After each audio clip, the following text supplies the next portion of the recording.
Law street Bharat, राष्ट्र के हित में। दिल्ली के जो दमघोटू वातावरण है उस पर आज हर कोई सांस लेने के लिए मजबूर है। हालांकि जो स्पेशलिस्ट हैं, जो इसके जानकार हैं, वो शुरू से चेताते आ रहे हैं कि ये जो वातावरण है इसको संभालना बहुत ज़रूरी है, वरना ये धुआं हमारी जान ले लेगा। आज हमारे साथ लॉ स्ट्रीट भारत में जो शख्स मौजूद है उसका इस प्रदूषण के क्षेत्र में, एनवायरनमेंट के क्षेत्र में कितना बड़ा योगदान है, वो जब आपके सामने हम उनका नाम लेंगे तो आपको खुद ही पता चल जाएगा। और ये नाम है इंडिया वाटर फाउंडेशन के प्रेसिडेंट अरविंद त्यागी जी का। अरविंद त्यागी जी आज हमारे साथ हैं। सर, जो वातावरण दिल्ली की आबो हवा में घुला हुआ है, ये कितना खतरनाक है? अगर आप यूँ समझें कि दुनिया में 10 जो शहर हैं तो उसकी श्रेणी में अब अभी हमने कहा दिल्ली शायद 1-2 पायदान पीछे चला गया होगा, लेकिन सबसे ख़तरनाक शहरों में दिल्ली आता है हमारा।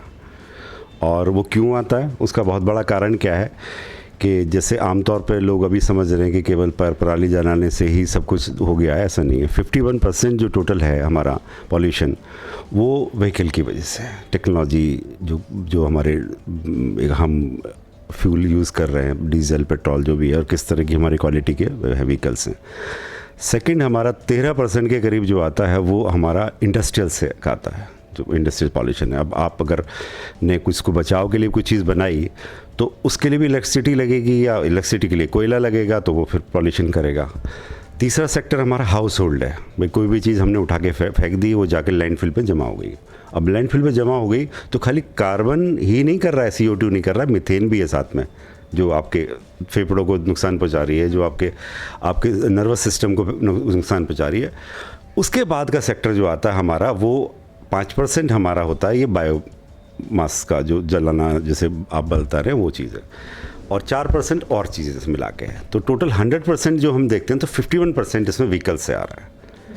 तो दिल्ली में चूँकि आपने देखा होगा कि एक तरह से सबसे ज़्यादा व्हीकल्स हैं। अभी इस साल भी जो इतने कोरोना के बाद भी 1 करोड़ से ज़्यादा इस देश में व्हीकल खरीदे गए। सर, एक छोटी सी सवाल ये कि आप क्राइटेरिया बता रहे हैं, पूरे साल का क्राइटेरिया है ये तो, लेकिन ख़ास तौर पे देखा जाता है दिवाली के बाद से ही ये जो प्रदूषण का लेवल है वो अचानक से बढ़ जाता है, इमरजेंसी घोषित हो जाती है, ये कैसे? उसका कारण 2 कारण हैं। एक तो जो 5% बायोमास का जो जलना है, जिससे 5% पॉल्यूशन होता है, वो 100% हो जाता है इस टाइम पे। अब वो आप सभी को पता है कि पंजाब में, हरियाणा में, यूपी में उस समय फसल को जो काटने के बाद जो रेसिड्यू बचता है उसको जला देते हैं। एक दूसरा, जब टेम्परेचर डाउन आता है तो उसकी वजह से भी आप देखते होंगे, पहले इस तरह का पॉल्यूशन से बादल बनते हैं, उसके बाद कोहरा आता है, तो गैसेस जो होती हैं वो नीचे की तरफ आ जाती हैं, वो हैवी पार्टिकल्स जो धूल के हैं, बाकी चीज़ें। तो जो मैंने बताया 4% कंस्ट्रक्शन से भी है। तो इस टाइम पे चूँकि ऐसा माहौल होता है कि हर चीज़ का, चाहे दिवाली का अवसर हो या और भी हम चीज़ें हैं, उसमें हम पटाखे जला रहे हैं, या हम 1 महीने के लिए पराली जला रहे हैं, तो अचानक सारे जो है उसका कम्युलेटिव इफेक्ट आ जाता है, इसलिए हमें एकदम से बहुत ज़्यादा लगता है। जबकि ओवरऑल साल भर काफ़ी ज़्यादा रहता है, हम उस पर ध्यान नहीं देते उस टाइम पे। तो सर, साल भर ज़्यादा रहता है और आप बड़े लंबे समय से इस पर काम भी कर रहे हैं। अगर हम बात करें इससे जुड़े कानून की, सर, कितनी इस पर प्रदूषण जो कि जानलेवा है और जो लोग इसको फैलाते हैं उनके खिलाफ कार्रवाई, उनके खिलाफ जो केसेस हैं उसकी क्या रेशियो है और क्या कानून कड़े हैं हमारे देश में? कानून का अगर आप देखें तो कानून बनाया हमने, 5 करोड़ का जुर्माना भी लगाते हैं अगर कोई इंडस्ट्री या कुछ इस तरह का कर रही है, आपको प्रदूषित कर रही है, और उसमें सज़ा भी 5-6 साल की है। अभी पटाखे बैन करने के बाद भी लगाया था कि 6 महीने की सज़ा हो जाएगी या कितने रुपए का जुर्माना था, लेकिन बात वो नहीं है। बात यह है कि उस सज़ा को कौन उसे पकड़ेगा, कौन उसे सज़ा देगा, कौन उसका गवाह बनेगा। तो इम्पॉर्टेंट चीज़ है कि गवर्नेंस इशू जो है, गवर्नेंस इशू यह है कि कौन सी अथॉरिटी आपने बना रखी उन सब चीज़ों को देखने के लिए। 1-2 समितियाँ बनाई हैं, कृषि विभाग ने अपनी समितियाँ बनाई हैं, दिल्ली गवर्नमेंट ने अपनी समितियाँ बना रखी हैं। इसके अलावा 2017 में मैंने आदरणीय प्राइम मिनिस्टर जी को जो एक चिट्ठी लिखी थी और उसमें कॉपी करा था सारे डिपार्टमेंट्स को, सारी मिनिस्ट्रीज़ को। तो हमने कहा था कि एक मॉनिटरिंग कराई जाए, यानी कि 5 जो स्टेट्स हैं वो खासकर जो इन्वायरमेंट मिनिस्ट्री है उसको हेड करे और हम पूछें। वो चल रहा है, हर साल होता है, अभी 2 महीने पहले हुआ था। तो प्रॉब्लम का कारण सजा का प्राविधान है। ऐसे ही अब जैसे ये तो एयर का पॉल्यूशन है, हम गंगा में कहते थे पॉल्यूटर को जो पे करना पड़ेगा, अभी 2 साल पहले तक कुछ भी नहीं था। मैंने एक मीटिंग कराई, क्योंकि वेटलैंड में हमने रूल बना रखा था कि पॉल्यूटर को जो करेगा उसको सज़ा है, वाटर में एक्ट नहीं था। ऐसी एयर पोल्यूशन का एक्ट है बाकायदा, और उसमें सज़ा का प्रावधान भी है, और आपके लिए भी है भाई, आपके फेफड़े ख़राब हो रहे हैं, आप बीमार पड़ रहे हैं, और आपसे दुनिया में सबसे ज़्यादा लोग जो मरते हैं एयर पोल्यूशन से वो इसी देश में रहते हैं। लेकिन उसमें एक दो मिस्टर मेहता का केस था जिसके काफ़ी देर तक लड़ाई चली सुप्रीम कोर्ट में, और सुप्रीम कोर्ट ने काफ़ी ज़्यादा इसमें संज्ञान लिया है। इस बीच में कई बार कहा गया है सब चीज़ों के, लेकिन इसका सारा जो दारोमदार है उसके मतलब कैसे आप उसको टैकल करोगे उस पर डिपेंड करता है। क्योंकि आपने वैदिक काल की बात करी, आपने उस काल से जोड़ा प्रदूषण को आज के युग में, क्या बदलाव एक आप इंसान को अपनी ज़िंदगी में करने पड़ेंगे इसको, आज की स्थिति को वैसा करने में क्या? अभी आपने देखा होगा गुजरात में UN के सेक्रेटरी जनरल आए थे और प्रधानमंत्री उनके साथ में थे, उन्होंने उन चीज़ों की बात करी। अब आप सोचिए कि जिस उस टाइम पे चाहे हम गाय पाल रहे थे या हम बाकी चीज़ें कर रहे थे, तो जो भी एक कंजम्पशन था वो 100% एक तरह से आपके नेचर में वापस चला जा रहा था। आज जितना पानी हम इस्तेमाल करते हैं 80% वापस नेचर में उस फॉर्म में नहीं जाता। ऐसी एयर का है। अब एयर हमने प्रदूषित कहाँ करी? जब हमने जो बहुत सारे ऑब्जेक्टिव से उनका इस्तेमाल करना ज़्यादा शुरू कर दिया, जैसे प्लास्टिक का, बाकी चीज़ों का। और अब माना जैसे हमारे त्यौहार हैं, कोई भी त्यौहार है, खुशी मनाते हैं, पटाखे चलाने शुरू कर देते हैं। पिछले साल कानून होने के बावजूद, आप सज़ा की बात करें 6 महीने की सज़ा थी, लेकिन दिल्ली में कितने पटाखे चले? तो इसको क्या सरकार रोक पाएगी? नहीं। मुझे अपने आप संकल्प करना पड़ेगा, मुझे अपने बच्चों को समझाना पड़ेगा। तो क्या सिर्फ एक पटाखा ही है प्रदूषण का कारण? पटाखा नहीं है, मैंने कहा ना बायोमास पटाखा से 5% है, लेकिन जब अपने 100% पे चलेगा वो, तो बाकी के 95% से ज़्यादा दिखाई देगा वो। तो कहीं ना कहीं आप जिस चीज़ को हम रोक सकते हैं, भाई गाड़ी की टेक्नोलॉजी मैं नहीं बदल सकता, उसके लिए कंपनियां चाहिए, उसके लिए टेक्नोलॉजी चाहिए, सरकार का सहयोग चाहिए, तब हम टेक्नोलॉजी बदल पाएंगे।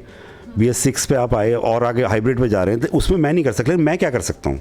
मैं जिन चीज़ों कर सकता हूँ मैं उनकी बात कर रहा हूँ एज ए नागरिक। लंबे समय से इससे जुड़े हैं आप, काफ़ी समय से इस पे काम कर रहे हैं, ज़मीनी स्तर पे जुड़कर आपने काम किया है।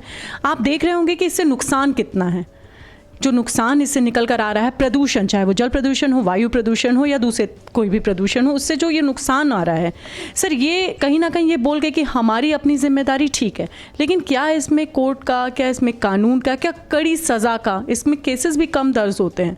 तो ये कहना कि क्या कानून इसमें जो है सर वो क्यों नहीं कड़े हो पा रहे, क्या सरकार की मंशा यहाँ पर एक कारण हो सकता है? इसका बहुत बड़ा कारण है फैक्ट्री से काफ़ी फैक्ट्री से अब चलो आपने 3 महीने के लिए फैक्ट्री बंद कर दिया। अब हमारे देश में मैंने कहा कि हम डेवलपिंग कंट्रीज में आते हैं, अभी भी हमें अपनी ज़रूरतों को पूरा करने के लिए अपने उद्योग धंधों को बढ़ाना है, और टेक्नोलॉजी महंगी है भाई। आप अगर अच्छी टेक्नोलॉजी की बात करें, हम नॉर्वे की बात करें या हम स्वीडन की बात करें, तो वहाँ पॉपुलेशन कम है, पहली चीज़। दूसरा, अगर उन्होंने कहा कि 2 साल में पूरी कंट्री जो थी इलेक्ट्रिक बसेस चल गई, लोगों ने मान लिया।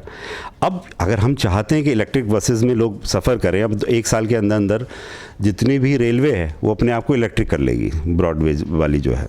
तो एक अच्छा प्रयास है, मैं समझता हूँ। तो ऐसे हर सेक्टर को अपने अपने लेवल पर प्रयास करना पड़ेगा पहले तो, मतलब स्टेक होल्डर से लेके।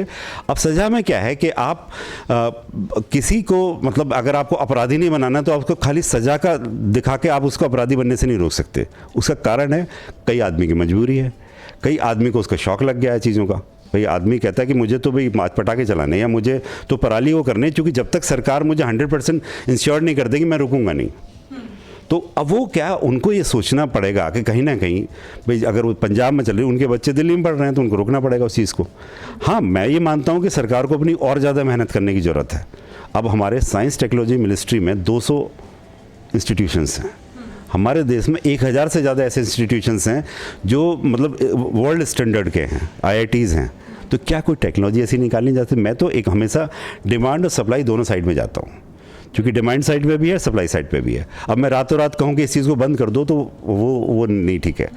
मैं अगर कोई इसका सब्स्टिट्यूट लेकर आया, मैंने प्लास्टिक बंद करने की हमने बात करी, लोगों ने कहा प्लास्टिक का सब्स्टिट्यूट क्या, देन हम कहा ठीक है, भी सोचते हैं जो सब्स्टिट्यूट है बहुत महंगा है, या फिर अभी तक कस्टमाइज़ नहीं किया गया बिकने के लिए, या इसमें भी जो 2 साल में पराली के लिए बाकी चीज़ों के लिए जो करा गया, या ग्रीन दिवाली की बात करी तो ग्रीन दिवाली दिया जला लिया बात की, लेकिन लोग नहीं मानते। अब ग्रीन दिवाली के लिए ग्रीन अगर कोई इस तरह के क्रैकर्स बने या बाकी चीज़ें हों तो वो टाइम लगेगा। एक बहुत बड़ी समस्या क्या है, जैसे दिल्ली बड़े शहरों में ही क्यों दिखाई देती है समस्या, उसका कारण है कि एक सघन आबादी का एक जगह होना जो पूरे सिस्टम पे हावी है। भाई आप मतलब कहते हैं ना, जो एक तरह से ह्यूमन रेसिड्यू आ रहा है वो सिटी का वो इतना ज़्यादा होता है कि उसको वाटर पॉल्यूशन को उससे बचाना बहुत मुश्किल है, क्योंकि उसको रिड्यूस कैसे करें। तो रिड्यूस वही क्या, सस्टेनेबल कंजम्पशन प्रोडक्शन, हम घर से जितना कूड़ा कम निकालेंगे और वो जो है मेन सोर्स तक ना पहुँचे, ऐसे ही इसका है। जब तक हम मेन सोर्स पे जाके कोई ऐसा काम नहीं करते कि उसके लिए हम 5 साल 10 साल की टाइम लाइन रखें, जैसे हमने रखी है 10 साल की SDG को करने के लिए। आपने पूछा कि बीमारियां क्या है, आज देश में हमारी आधी से ज़्यादा जो इनकम है उसे हमारी बीमारियां खा जाती हैं। और वो कौन सी बीमारी है, ये हैं आपके, उसमें से आधी जो है वो एयर पॉल्यूशन वाली है। जितनी हार्ट की प्रॉब्लम है, जितनी आपके लंग्स की प्रॉब्लम्स हैं, जितनी नर्वस सिस्टम की प्रॉब्लम्स हैं, इसके अलावा साइकोलॉजिकल डिसऑर्डर्स हैं, वो इसकी वजह से हो रहे हैं। तो क्या है, अब SDG हमने टारगेट, मैं भी SDG को देख रहा हूँ पूरे रीजन में। हम गोल 6 की बात करते हैं, एनर्जी की बात करते हैं, वाटर की बात करें, तो मैं कह रहा हूँ इंटीग्रेशन में बात करें हम। क्योंकि जिस चीज़ से इस देश में गरीबी बढ़ी है, वो क्या चीज़ है, वो है कि उसके पास कोई समाधान नहीं उस व्यक्ति के पास में। वो मजबूर है पानी पीने के लिए, वही वाला पानी जो कि वो कहता था 60 साल पहले पीता था कुछ नहीं होता था, लेकिन आज पी ले तो मर जाए, क्योंकि हैवी मेटल्स हैं। जियोजेनिक प्रॉब्लम भी होगी। अब ग्राउंड वाटर का एक्सट्रैक्शन करना शुरू करा आपने, वो नीचे चला गया, तो नीचे से जो हैवी मेटल्स थे ऊपर आ गए। तो एक तरफ आपको वाटर पॉल्यूशन आपको मार रहा है, आपकी नदियां भरी पड़ी हैं। दूसरा एयर पॉल्यूशन है आपके लिए, ऐसा समझ लीजिए गैस चैम्बर बन गया है। तो रूल लॉ है, मैं मान रहा हूं कि भाई जिस तरह से माननीय सुप्रीम कोर्ट जो अपना रोल निभा रहा है उसमें कमी नहीं है, और किसी को फटकार से काफ़ी नहीं होगा, वो फटकार के आदी हैं लोग जो है। एक चीज़ होती है आत्मबोध जिसे बोलते हैं, जब मुझे अंदर से बोध हुआ कि मुझे ये काम करना है, तो ऐसे ही अगर सब लोगों को बात हो तो हम बेसिकली कहते हैं जागृत नागरिक बने। बिल्कुल सर, जागरूक नागरिक बनना ज़रूरी है, क्योंकि बजाय हर एक के पार्टिसिपेशन के माहौल नहीं बदलेगा। लंबे समय से सर आपने पानी पे काम किया है। पानी की स्थिति हमारे देश में क्या, खासकर दिल्ली की बात करें, जनता को पानी कितना मार रहा है? हवा तो मार रही है सर, आंकड़े आ रहे हैं, रिसर्च आ रही है, पानी की क्या स्थिति है? पानी की बात करें, देखो 3 चीज़ें होती हैं किसी भी सेक्टर के लिए, चाहे वाटर सेक्टर है चाहे एयर सेक्टर है। इंस्टीट्यूशन अरेंजमेंट क्या है, मतलब आपने कहा ये इस चीज़ को रोकेंगे, तो कौन रोकेगा उस चीज़ को, कौन उसके लिए समाधान देगा? दूसरा रूल, यानी कि लॉ में क्या है, दूसरा एक्ट क्या है, शुद्ध कितना है पानी, क्या है पानी का मिलावट, प्रदूषण का तो ये है कि अगर आप समझे 20-30% पानी आपका जो आता है, जो आपका सरफेस वाटर से आता है, 20% से ज़्यादा नहीं है। बाकी जो है 60% से ज़्यादा हम ग्राउंड वाटर का एक्सट्रैक्शन करते हैं। और वो ग्राउंड वाटर कौन सा है जो हम वापस ग्राउंड में डाल रहे हैं? नदी में भी जो पानी आ रहा है वो बेसिकली कितना % है पीने लायक, मैं नहीं समझ सकता। तो उसको पीने लायक बनाने की जो कॉस्ट है बहुत ज़्यादा है। अब उसके लिए क्या करना पड़ेगा? उसके लिए हम वर्षा जल को करें, यानी कि रेन वाटर हार्वेस्टिंग करें। किसी ने कहा कि भाई हम नदी जोड़ें, ये करें, तो नदी जोड़ने की कॉस्ट जो है $10 ट्रिलियन अगेन। अगर सारी नदियों को हम जोड़ेंगे तो हम वर्षा जल को इकट्ठा करेंगे, और उसके लिए यह है कि हम तालाब बनाएं। अब अगर मैं वेटलैंड रूल मैंने ड्राफ्ट किए, मैं भी कमेटी में था, तो हमने उस समय महसूस किया कि जो रेवेन्यू रिकॉर्ड में अगर आज से 50 साल पहले ये तालाब था, तो क्यों ना उसे दोबारा वापस ले लिया जाए। क्योंकि क्या हमारे लिए आज की जो बिल्डिंगें, बड़ी बड़ी प्रोग्रेस ज़रूरी है? हमारे लिए जीवन ज़रूरी है। तो जीवन ज़रूरी है, जीवन के लिए पानी, स्वच्छ पानी ज़रूरी है। तो जब हम तालाबों को पुनर्जीवित कर लेंगे, आपने कहा ना कहाँ से पानी आएगा, नदी में कितना पानी आ सकता है? अगर बारिश हुई, 3 दिन की बारिश होती है, आपके 1000 तालाब भर जाएंगे, उसमें पूरे साल आपके लिए पानी बना रहेगा। ग्राउंड वाटर को करे रखेंगे। तो कहीं ना कहीं दिल्ली में स्थिति ख़राब है, इस बात को कोई नहीं मना कर रहा, मतलब अथॉरिटी भी इस बात को मान रही हैं कि भाई पानी कहाँ से आए। अब जितना पानी आ रहा है वो जो एक तरह से हमारे हाउस होल्ड से, बाकी जो से जाके यमुना में मिल रहा है, हम उसको जो भी साफ़ करके वापस दे पा रहे हैं।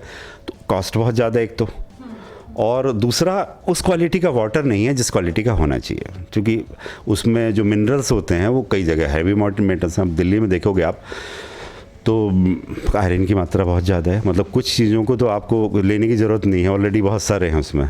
तो वाटर मतलब अगर हैवी मेटल्स तो आपको कोई लेने की ज़रूरत नहीं, ऑलरेडी बहुत सारा है। और हम जब उसे साफ़ करते हैं तो हम इतने ज़्यादा स्टैंडर्ड पे साफ़ नहीं कर सकते इतनी मात्रा में। अगर हमें दिल्ली में 4 करोड़ लोगों को पानी देना है, 1 करोड़ लोग बाहर से आ जाते हैं पर डे, उनको भी तो पानी देना, उन्हें भी हवा देनी है। तो उस स्टैंडर्ड पे उठने के लिए हमें इंस्टीट्यूशन अरेंजमेंट बोलते हैं। जैसे भाई मैंने पूर्वोत्तर राज्यों में काम किया, तो सबसे पहले आपने रूल बनाया, तो रूल को कौन गवर्न करेगा? एक इंटीग्रेटेड बॉडी होनी चाहिए। और किस एक्ट के तहत उसको बंद करोगे आप?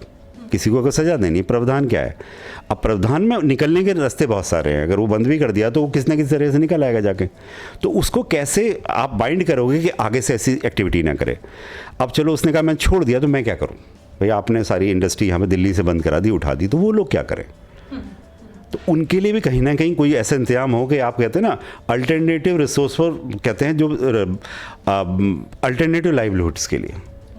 भाई कोई लोगों ने कहा, चमड़े वालों ने गंगा से सबसे को हटा दिया, हम क्या करें? तो कहीं ना कहीं हम उन्हें अल्टरनेटिव सोर्स पे लेके जा पाएँ। भाई कभी लोग सोचते थे चमड़े का व्यापार करना है तो नदी किनारे पहुंच जाओ, आज नदी का मतलब है कि नदी को मार देना, है ना? अब वो कहता है जी मैं क्या करूं? तो भाई उसके बारे में अल्टरनेटिव सोर्स पे उसे लेके जाओ, यही है मतलब नेट जीरो। आखिरी सवाल ये, सरकार कितनी गंभीर है प्रदूषण को लेकर और क्या आगे उनके प्लान्स हैं? क्या सरकार की नज़र है कि पानी आबो हवा ख़राब हो रही है और कुछ ना कुछ इस पे करना ज़रूरी आ रहा है? सरकार वाकई गंभीर है, मैं मानता हूँ इस बात को, लेकिन समस्या बहुत बड़ी है। मतलब ये ऐसा नहीं है कि हम सोचें 6 महीने में सब कुछ हो जाएगा। अब किसी ने कोई चाइना गया, टावर देख के आया, पता चला उसकी कॉस्ट ही 17 करोड़ थी, उसकी मेंटेनेंस 1 करोड़ थी, उसको बिजली चलाने का जो पता चला 1100 यूनिट 8 घंटे चलाने की आ रही थी।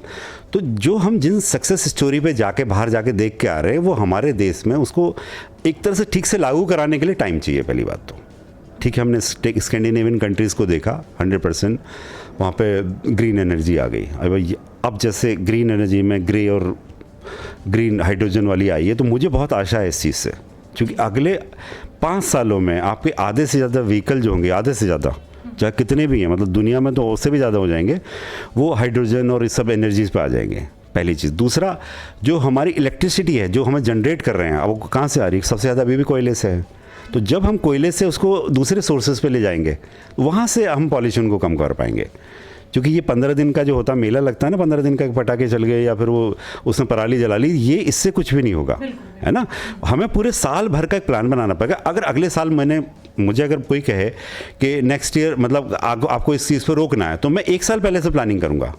अभी से गवर्निंग काउंसिल बनाई जाए जिसमें कि राज्य सरकार, केंद्र सरकार, एक्सपर्ट्स, सुप्रीम कोर्ट के जो भी लोग हैं, और जो ग्रास रूट लेवल पे, यानी कि जैसे कहते हैं ना टॉप डाउन अप्रोच, यानी कि और बॉटम अप, यानी कि ऊपर से जो एक तो पॉलिसी बनती है, एक वो इम्प्लीमेंट होती है, जैसे बॉटम हम बोल रहे हैं। तो दोनों का कहीं ना कहीं मिक्सचर, एक जरा मिलन होना बहुत ज़रूरी है।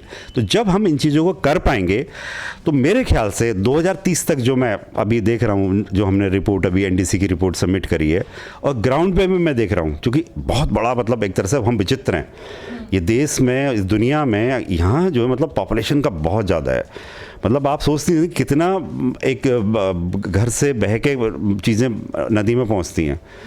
30% टाइम पे केवल आपके चलते हैं, क्योंकि उससे ज़्यादा बिजली नहीं है आपके पास में। तो एक समस्या आपके पास है कि एनर्जी सोर्स का सस्टेनेबल होना, अवेलेबल होना आपकी मात्रा के हिसाब से। दूसरा, जिन लोगों को आप व्यापार से हटा दोगे तो उन्हें भी तो कुछ करना है, तो अल्टरनेटिव सोर्स दोगे। तो आपने जो मूल सवाल आपका है कि क्या सरकार गंभीर है, तो मैं इस बात को पूरी तरह से इस बात से सहमत हूँ कि सरकार गंभीर है, लेकिन चूँकि टाइम लगेगा थोड़ा सा, उसमें 4-5 साल का आपको वेट करना पड़ेगा। तो 4-5 साल का इंतज़ार। और दिल्ली की आबो हवा, चाहे देश की आबो हवा, जल की हो या प्रदूषण की हो, जिस तरीके से लॉ स्ट्रीट भारत हमेशा इस बात को कहता आया है कि जो हमारे देश की वैदिक काल की संस्कृति है, चाहे वो शिक्षा नीति पर रही हो, चाहे वो कानून नीति पर रही हो, प्रदूषण नीति पर भी हमें वैदिक काल की ओर जाना ज़रूरी है, ये कहना है एक बड़े पर्यावरणविद अरविंद त्यागी जी का। और आज त्यागी जी हमारे साथ थे। सर, लॉ स्ट्रीट से बात करने के लिए आपका बहुत बहुत शुक्रिया। Thank you very much.